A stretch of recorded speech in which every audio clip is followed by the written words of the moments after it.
जय हिंद दोस्तों, यहाँ पर चल रही है रेलवे साइंस की क्लासेस और इन क्लासेस में हम लोग यूथ कंपटीशन बुक का सॉल्यूशन कर रहे हैं। आज ये तीसरा क्लास है साइंस का। पिछले दो क्लासेस में हमने क्वेश्चन नंबर 59 तक कर लिया था। आज हम लोग क्वेश्चन नंबर 60 से शुरू करेंगे। देखिए, पहला सवाल बेहतरीन सवाल, बेस्ट एक्सप्लेनेशन यहाँ पर दिया जाएगा ताकि आपको हर एक चीज़ अच्छे से समझ में आ जाए। पहला सवाल, मीटर पर सेकेंड स्क्वायर निम्नलिखित में से किसकी इकाई होती है, किसका यूनिट होता है? तो आप सभी लोग जानते हैं कि ये आपका एक्सेलरेशन का यूनिट होता है, यानी कि त्वरण का यूनिट होता है। ये सारी चीज़ें हम पिछले क्लासेस में बता चुके हैं, है ना। ऐसे सवाल बहुत सारे मिले थे हमारे पहले पिछले क्लासेस में मिल चुके हैं। आगे ये वाला क्वेश्चन देखिए, जूल पर सेकंड। तो जूल पर सेकंड किसकी यूनिट होती है?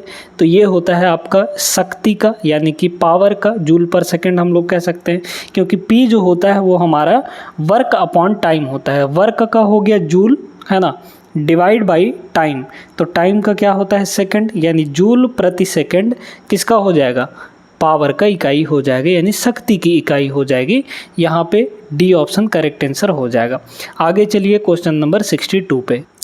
देखिए क्वेश्चन नंबर 62 क्या दिया है? न्यूटन जो है किसकी इकाई है, किसके मापन की इकाई है? तो आप सभी लोग जानते हैं ये बल की इकाई होती है ना। यहाँ पे बल यानी कि फोर्स का यूनिट होता है। शक्ति का यूनिट क्या होता है? तो अभी अभी पता चला है, या तो वाट होता है या फिर जूल पर सेकंड होता है। दाब का ये पास्कल होता है। प्रतिरोध का ओम होता है ना, ऐसा यूनिट अगर बात की जाए तो। फिर यहाँ पर आ गया आपका न्यूटन। तो न्यूटन किसकी? हमने पिछले क्लास में एक चीज़ आपको बताया था कि जो वजन है, वजन मतलब भार, और जो बल है, वजन और बल इन दोनों का, यानी भार और बल इन दोनों की एसआई यूनिट एक ही होती है और वो होता है न्यूटन। सभी को समझ में आया? मतलब हमने यहाँ पे ये बताया था कि जो भार होता है वो एक तरह का बल ही है, ठीक है।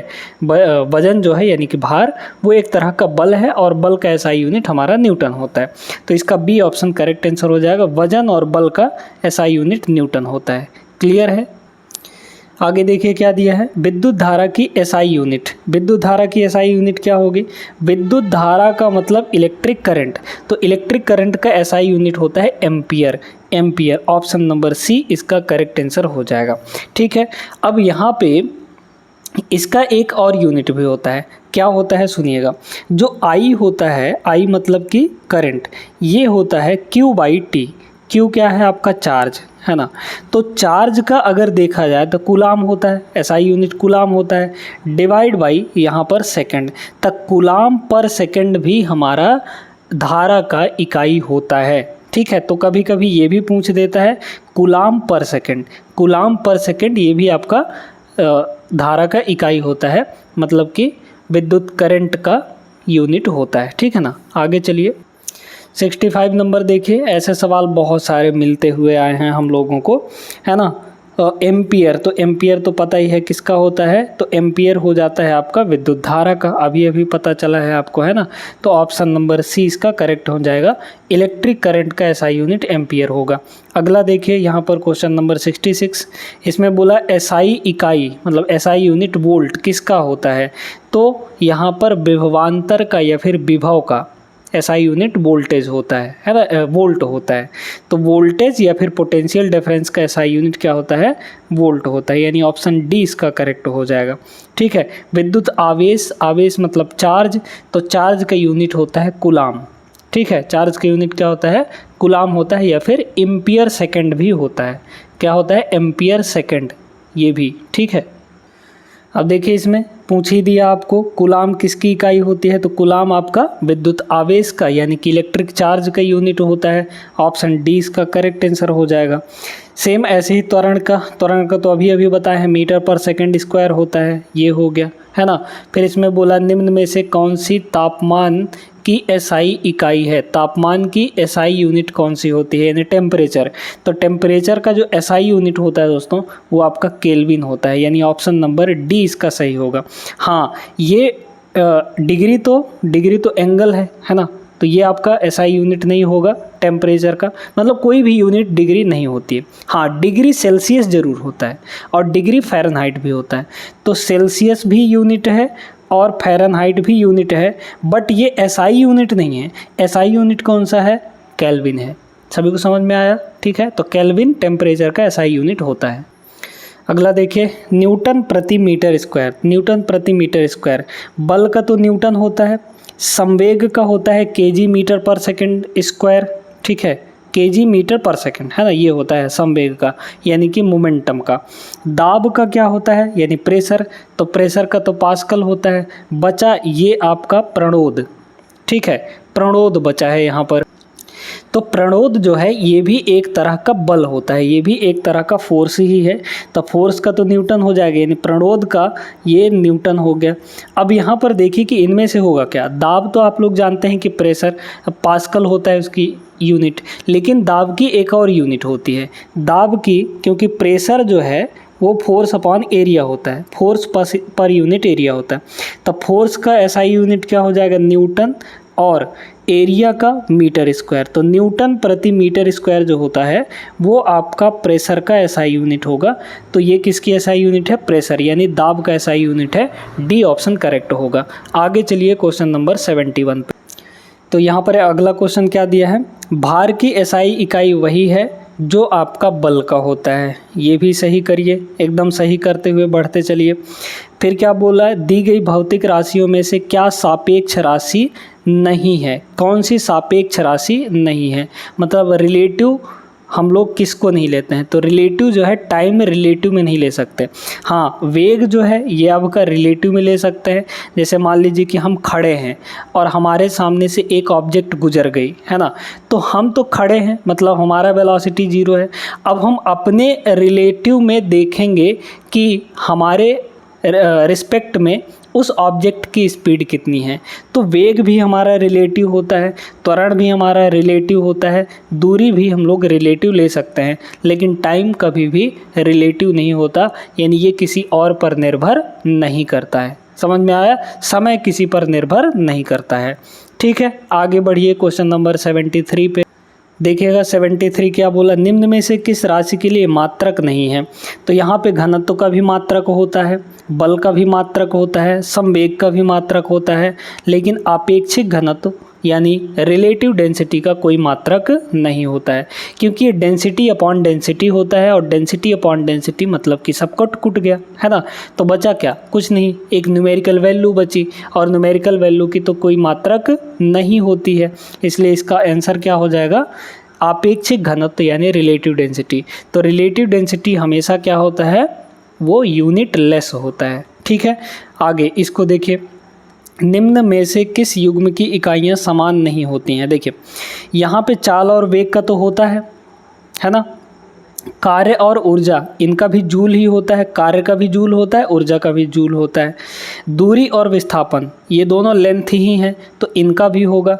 बस बल और दाब इन दोनों का अलग अलग होता है, बल का न्यूटन होता है और दाब का होता है पास्कल, है ना। तो इनकी इकाइयाँ जो हैं अलग अलग होंगी, इनकी यूनिट्स अलग अलग होंगी, यानी सही जो आंसर हो जाएगा वो डी ऑप्शन हो जाएगा। ठीक है, अकॉर्डिंग टू आवर क्वेश्चन। आगे चले क्वेश्चन नंबर 75 पे। अब देखिए यहाँ पे दो इम्पॉर्टेंट क्वेश्चंस दिए गए हैं। यहाँ पे बोला गया ओम इंटू मीटर, है ना, ये डैश लगा है तो इसको डैश मत समझिए, माइनस मत समझिएगा, ये मल्टीप्लाई ही है। तो ओम मीटर किसकी इकाई होती है, ओम इंटू मीटर। ठीक है, तो ओम इंटू मीटर होता है रजिस्टिविटी का। रजिस्टिविटी क्या होता है, जब हम लोग रजिस्टेंस लिखते हैं, ये तो शायद करवा चुके हैं ना पिछले क्लासेस में, ज़रूर देख लीजिएगा, लिंक आपको डिस्क्रिप्शन में दिया गया है, या फिर जब आप चैनल के प्लेलिस्ट में जाएंगे तो वहाँ पे आपको रेलवे साइंस के नाम से एक चैनल बना हुआ दिख जाएगा, है ना। जब रेजिस्टेंस होता है यानी प्रतिरोध, ये होता है rho L divide by A. R क्या है, रेजिस्टेंस है, रो होता है रेजिस्टिविटी जिसको हम लोग प्रतिरोधकता बोलते हैं, एल है उस तार की लंबाई जिसकी रेजिस्टिविटी ये दी गई है, और ए हमारा उसका क्रॉस सेक्शनल एरिया होता है। अगर हम रो की वैल्यू यहाँ से देखें तो रो कितना हो जाएगा, ये हो जाएगा आर और ए बाई एल हो जाएगा, है ना, ए बाई एल हो जाएगा, ये इधर चले जाएंगे सब कुछ। अब देखिए यहाँ पे आर का मतलब ओम हो गया, ठीक, मीटर स्क्वायर इसका होगा, है ना, तो एरिया का क्या होगा, मीटर स्क्वायर होगा, और डिवाइड बाई लेंथ का मीटर होगा, तो 1 मीटर से 1 मीटर कट गया, तो ओम इंटू मीटर बचा यहाँ पे। तो ओम इंटू मीटर किसका हो जाएगा, रजिस्टिविटी का हो जाएगा। रजिस्टिविटी यानी प्रतिरोधकता, ऑप्शन ए करेक्ट आंसर होगा। याद रखिएगा, बहुत ज़्यादा पूछा जाता है ना, ये रेजिस्टेंस और रजिस्टिविटी। अब आता है मंदता। मंदता को हम लोग बोलते हैं रिटार्डेशन। रिटार्डेशन जो है एक तरह का एक्सेलरेशन ही है, यानी कि त्वरण ही है, बस वो कौन सा त्वरण होगा, नेगेटिव त्वरण होगा, यानी कि ऋणात्मक एक्सेलरेशन हो जाएगा। तो यहाँ पे एक्सेलरेशन ही है ये, है ना, लेकिन नेगेटिव एक्सेलरेशन है। तो एक्सेलरेशन की एसआई यूनिट क्या होती है, मीटर पर सेकंड स्क्वायर, इसलिए मंदता यानी रिटार्डेशन की भी एसआई यूनिट मीटर पर सेकंड स्क्वायर होगा। ऑप्शन नंबर डी करेक्ट होगा। समझ में आया, आगे चलिए। अब तो आपको आइडिया लग गया होगा, अब आप डायरेक्टली सवालों के आंसर दे सकते हैं आराम से। निम्नलिखित में से किस युग्म की एसआई यूनिट्स इक्वल हैं। बल और दूरी अलग अलग होता है, संवेग और बल अलग अलग होता है, बल और दाब अलग अलग होता है, लेकिन कार्य और ऊर्जा इन दोनों का जूल होता है। D option correct. आगे बढ़िए। आइए देखिए, अब थोड़े से यहाँ पे अलग टाइप के प्रश्न मिलने शुरू हो गए हैं। क्या बोला, 1 पास्कल किसके बराबर होता है, 1 पास्कल किसके बराबर होता है। जब आप देखेंगे दोस्तों, प्रेशर का जो यूनिट होता है या तो पास्कल होता है, ठीक है, पास्कल एक साइंटिस्ट थे, उन्हीं के नाम पर ये रखा गया है ना, या तो पास्कल होता है या फिर न्यूटन प्रति मीटर स्क्वायर, न्यूटन प्रति मीटर स्क्वायर ये होता है। प्रेशर की ये दोनों इकाइयाँ हैं, है ना। तो यही पास्कल को ही हम लोग इतना बोलते हैं, या फिर हम लोग इसी यूनिट को ही पास्कल बोलते हैं। तो ये पास्कल और न्यूटन प्रति मीटर स्क्वायर ये दोनों बराबर होते हैं। तो अगर हम 1 पास्कल की वैल्यू देखें तो हमारे पास कितना हो जाएगा, 1 न्यूटन प्रति मीटर स्क्वायर, 1 न्यूटन प्रति metre square. Option number first correct हो जाएगा। यहाँ -2 लगा है तो ये मत समझिएगा कि गलत हो रखा है। इस +2 को जब हम ऊपर ले जाएंगे, क्योंकि अभी ये डिनोमिनेटर में ऊपर जाएगा तो ये निगेटिव अपने आप हो जाएगा, है ना। मतलब इसी चीज़ को हम लोग ऐसे भी लिख सकते हैं, न्यूटन प्रति मीटर स्क्वायर। इस माइनस का मतलब प्रति होता है, यानी डिवाइड में ये चीज़ है, ठीक है। आइए 79 को देखें, मिलान करना है हमको। यहाँ पे वाट है, यहाँ पे किलोवाट है, यहाँ पे 1 किलोवाट आवर है, यहाँ पे 1 HP है। अब आप सभी जानते हैं कि 1 HP होता है 746 वाट के, तो 4 का D हो जाएगा, ठीक है, 4 का D हो जाएगा। अब देखिए, जो 1 किलोवाट आवर है वो होता है 3.6 × 10⁻6 joule 1 kilowatt hour. 1 kilowatt hour को ही हम लोग 1 यूनिट भी बोलते हैं। जो हम लोग बिजली यूज़ करते हैं ना, 1 यूनिट, वो इसी के बराबर होता है, यानी 1 किलोवाट घंटा, ठीक है। 1 किलोवाट घंटा को ही हम लोग 1 यूनिट बोलते हैं, और 1 यूनिट का मतलब यहाँ पे हो गया 3.6 × 10⁻6 जूल के बराबर, है ना। किलोवाट का मतलब, किलो मतलब 1000, वाट मतलब वाट, तो 1000 वाट, तो किलोवाट का मतलब 1000 वाट हो गया। हाँ, वाट जो है यहाँ पे क्या हो जाएगा आपका, यहाँ पे ये थोड़ा सा मिस्टेक दिया है, यहाँ नैनोमीटर नहीं होगा, यहाँ मीटर पर सेकंड होगा, ठीक है ना। तो यहाँ पे ध्यान रखिएगा, ये थोड़ा सा गलती दिया गया है, तो पहला ये वाला हो जाएगा, ठीक है, न्यूटन मीटर पर सेकंड हो जाएगा, ठीक है। तो अब यहाँ पर मिलान कर लीजिए, ऑप्शन नंबर ए आपका करेक्ट हो जाएगा। क्लियर हो गया सभी को। आगे चलिए 80 नंबर क्वेश्चन पे। चलिए अगला क्वेश्चन देखिए, यहाँ पे क्या बोला, विद्युत ऊर्जा व्यय का वाणिज्यिक मात्रक क्या होगा, यानी कॉमर्शियल यूनिट। जो इलेक्ट्रिकल एनर्जी होता है उसका कॉमर्शियल यूनिट क्या होगा, है ना, कितना बिजली हम लोग खर्च कर रहे हैं, तो उसका कॉमर्शियल यूनिट होता है किलोवाट घंटा। किलोवाट घंटा यानी यूनिट, जिसको हम लोग यूनिट भी कहते हैं। जैसे आप कहते हैं ना कि 5 यूनिट बिजली खर्चा हो गया, इस महीने 10 यूनिट बिजली खर्चा हुआ, इस तरीके से। तो यहाँ पे वाणिज्यिक मात्रक यानी कॉमर्शियल यूनिट क्या होता है, इलेक्ट्रिकल एनर्जी का किलोवाट घंटा होता है, ठीक है, समझ में आ गया। अच्छा, अब यहाँ पे आइए, कूलाम पर सेकंड। कूलाम पर सेकंड हम आपको बता चुके हैं, आ गया ना यहाँ पे, तो ये एम्पियर के बराबर होता है ना भाई। I = Q/T होता है, शुरू में ही हम बताए थे आपको, Q/T।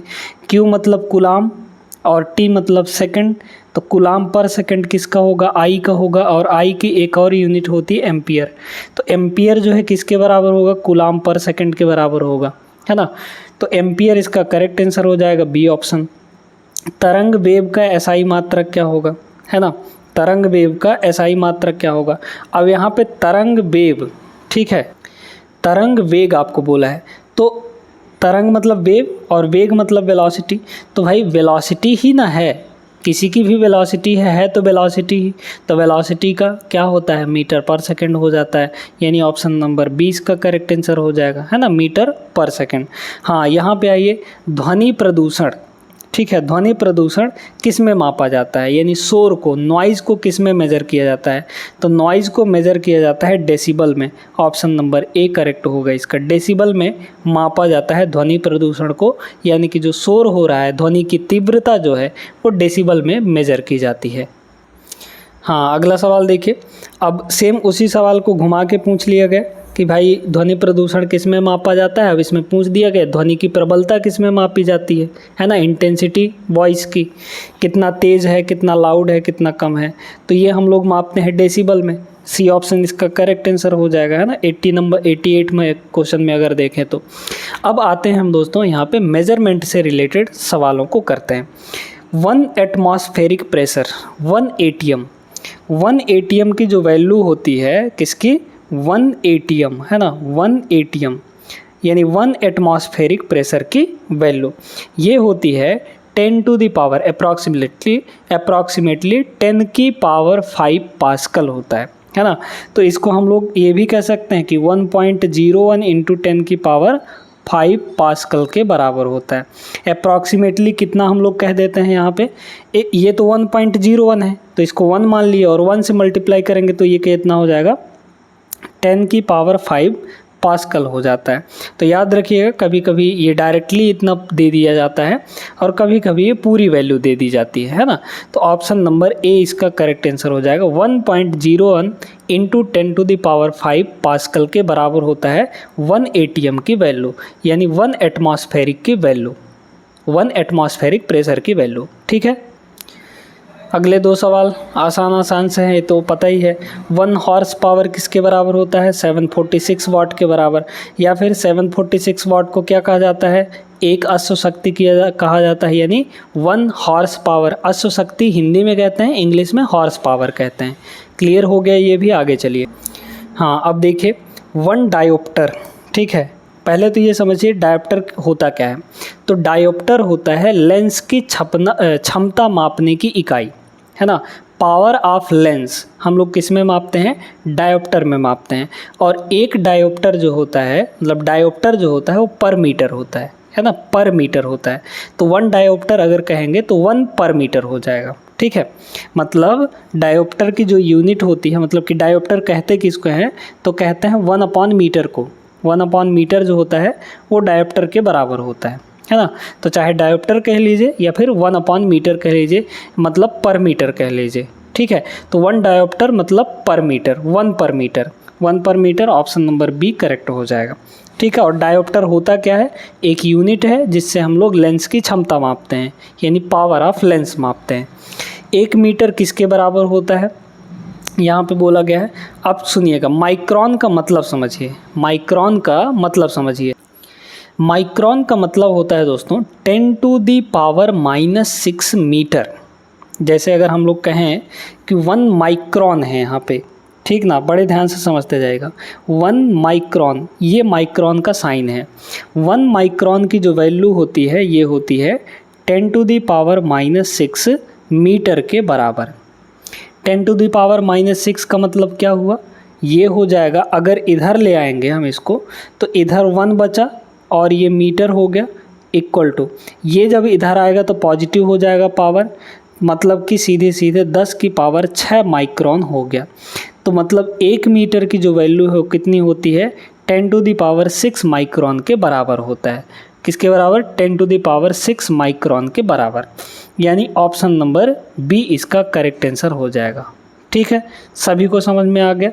अच्छा, एक चीज़ ऐसे भी आप लोग कर सकते हैं, अगर आपको माइक्रोन की वैल्यू पता है तो आप डायरेक्ट कर सकते हैं। यहाँ पे देखिए, माइक्रोन का मतलब क्या हुआ, 10 टू दी पावर -6 मीटर। तो इसके जगह पे अगर हम 10 टू दी पावर -6 रखेंगे तो -6 -6 -12 हो जाएगा, 1 मीटर नहीं बना, तो ये ऑप्शन आपका नहीं होगा। यहाँ माइक्रोन रखेंगे तो ये 10 टू दी पावर 6 तो पहले से है, into 10 to the power, micron की वैल्यू 10 टू द पावर -6, तो +6 -6 आपका 0 हो गया, और 10 की पावर 0 का मतलब 1, तो मतलब ये 1 मीटर के बराबर आ जाएगा। ठीक है, तो बी ऑप्शन आपका करेक्ट आंसर हो जाएगा। इस तरीके से भी आप लोग कर सकते हैं, और बाकी ये तरीका तो है ही आपका। ठीक है ना, आगे चलिए 94 पे। अब देखिए एटम की जो रेडियस है वो किस में मापी जाती है, यानी परमाणु त्रिज्या। तो परमाणु त्रिज्या चूंकि बहुत छोटा यूनिट है, बहुत छोटा लेंथ है ना, तो इसको हम लोग नैनोमीटर में मापेंगे या फिर पिकोमीटर में मापेंगे। मिलीमीटर में तो नहीं माप सकते हैं, सेंटीमीटर में भी नहीं माप सकते हैं, किलोग्राम में भी नहीं माप सकते हैं, नैनोमीटर में ज़रूर मापते हैं, तो इसका ऑप्शन नंबर डी हो जाएगा। अब नैनोमीटर की वैल्यू पहले समझ लीजिए। जो नैनोमीटर होता है, 1 नैनोमीटर है ना, 1 नैनोमीटर ये होता है दोस्तों 10 की पावर -9 मीटर के बराबर। नैनो की वैल्यू ही होती है 10 की पावर -9। नैनो की वैल्यू क्या होती है, 10 की पावर -9 होती है। थोड़ा सा यहाँ पे हम आपको और डिटेल में समझाते हैं, ध्यान दीजिएगा। यहाँ पे होता है सबसे पहले डेसी, सेंटी, मिली, माइक्रो, नैनो, पिको, फेम्टो, एटो, ऐसे है ना। तो यहाँ पे हम लोग लिखते हैं, है ना। पहला है डेसी आपका, डेसी, फिर उसके बाद सेंटी, इनकी वैल्यू याद रखेंगे तो ज़्यादा आसान होगा ऐसे चीज़ों को समझना।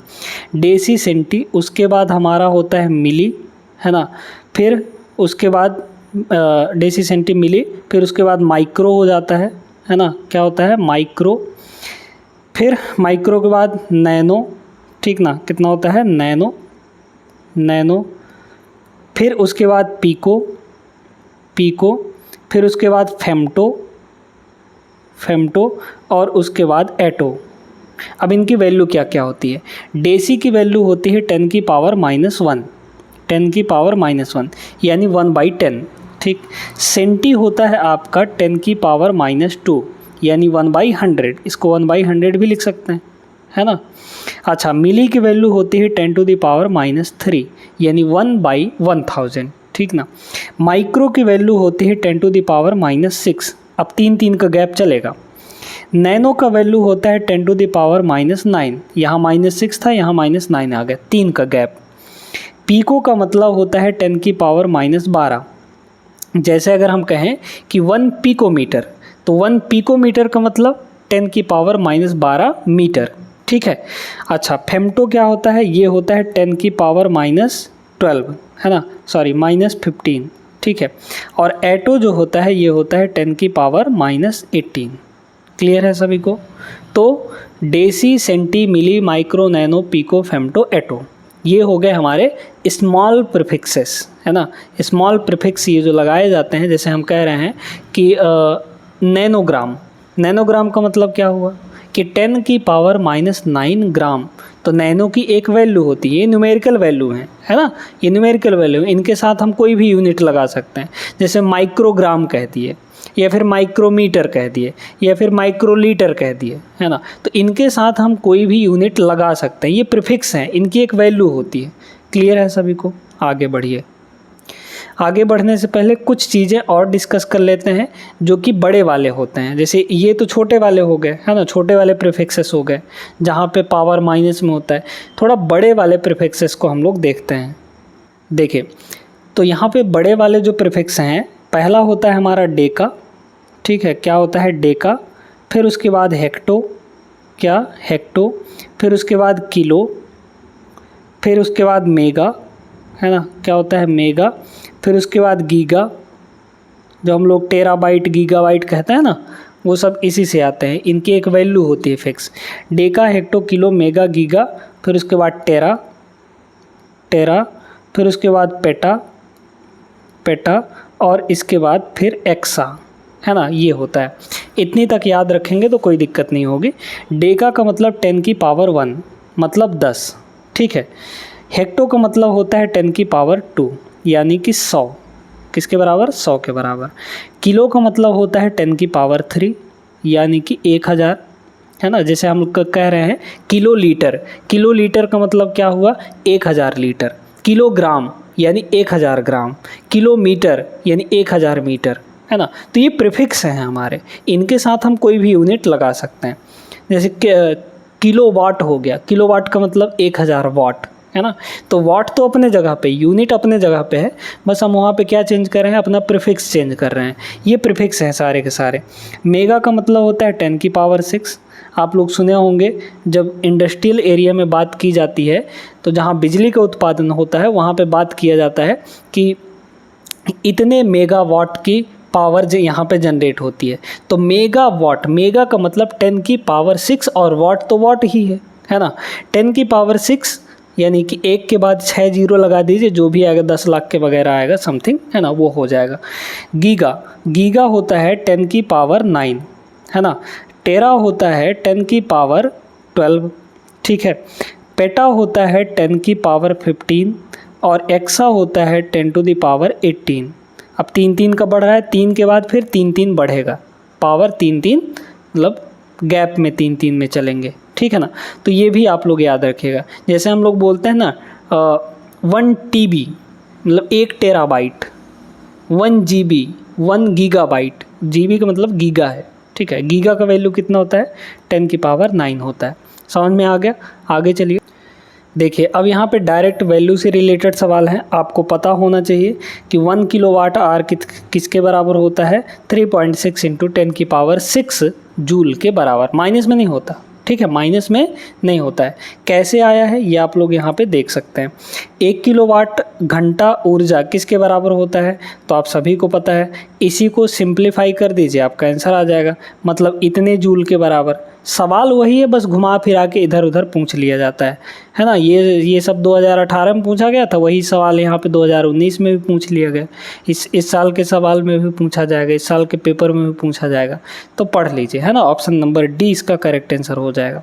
क्लियर है। अब यहाँ पे कुछ एक सवाल और बचे हैं, उनको हम लोग देख लेते हैं। अगला सवाल देखिए, इसमें क्या बोला, 1 किलोवाट जो है किसके बराबर होगा। वाट का मतलब जूल पर सेकंड, है ना। वाट की जगह पे हम लोग क्या लिख सकते हैं, वाट की ही वैल्यू किसके बराबर होती है, जूल पर सेकंड। अच्छा, किलो का मतलब अभी अभी बताया है 10 की पावर 3, 10 की पावर 3 यानी कि 1000, तो 1000 जूल पर सेकंड हो जाएगा, ऑप्शन नंबर ए, ठीक। 1 किलोवाट 1000 वाट, सीधे सीधे आंसर टिक करिए। आगे देखिए ये वाला 5.5 किलोवाट आवर। अब किलोवाट आवर क्या होगा भाई, देखिए यहाँ पे कितना है 5.5। किलोवाट आवर क्या होता है, किलोवाट आवर होता है 1 किलोवाट आवर की वैल्यू होती है 3.6 इंटू 10 टू द पावर 6, इतने जूल के बराबर होता है। अब इन दोनों को हम लोग मल्टीप्लाई करेंगे तो हमारा यहाँ पे आंसर कितना आ जाएगा, हमारा यहाँ पे आंसर आ जाएगा ये वाला 19.8 के बराबर आ जाएगा, है ना। भाई देखिए ना, ये 5 तियाँ 15, ये 15 से ज़्यादा ही जाएगा, बाकी सारे वैल्यू 15 से छोटे हैं, यहाँ पे देख सकते हैं, है ना। बाकी सारे वैल्यू 15 से छोटे हैं, तो ये 15 से ऊपर ही जाएगा, यानी ऑप्शन नंबर डी। यहाँ पे कैलकुलेट करने की ज़रूरत नहीं है, आप डायरेक्टली अंदाज़ा लगा सकते हैं, ठीक है। आगे बढ़िए। अच्छा, अब ये वाला सवाल आप लोग तो कर ही सकते हैं। अब आपको पता चल गया है 3.6 इंटू 10 की पावर 6 से बस मल्टीप्लाई कर देनी है, तो कौन सा ऑप्शन आ जाएगा, ऑप्शन नंबर ए आ जाएगा। आगे देखिए 1 न्यूटन जो होता है, न्यूटन क्या होता है, केजी मीटर पर सेकंड, है ना। तो 1 kg इंटू 1 मीटर पर सेकंड, ऑप्शन नंबर यहाँ पे मीटर पर, हाँ न्यूटन दिया है ना। तो फोर्स इक्वल टू क्या होता है, एम ए होता है, एम ए होता है। तो एम का मतलब मास 1 kg लीजिए, ठीक है, कितना लीजिए 1 kg ले लीजिए, और इंटू एक्सेलरेशन 1 मीटर पर सेकंड स्क्वायर ले लीजिए। तो 1 और 1 का मल्टीप्लाई करेंगे तो 1 न्यूटन आ ही ना जाएगा, यानी ऑप्शन नंबर बी करेक्ट हो जाएगा। आगे देखिए 1 न्यूटन, इसमें भी वही पूछा गया है ना, तो इसमें भी बी ऑप्शन ही करेक्ट आंसर हो जाएगा, ठीक है। बाकी सब ऐसे ही सवाल दिए हैं।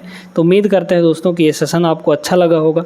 लाइक कर दीजिए वीडियो को और शेयर कर दीजिए अपने दोस्तों के साथ। मिलते हैं नेक्स्ट क्लास में, तब तक के लिए जय हिंद।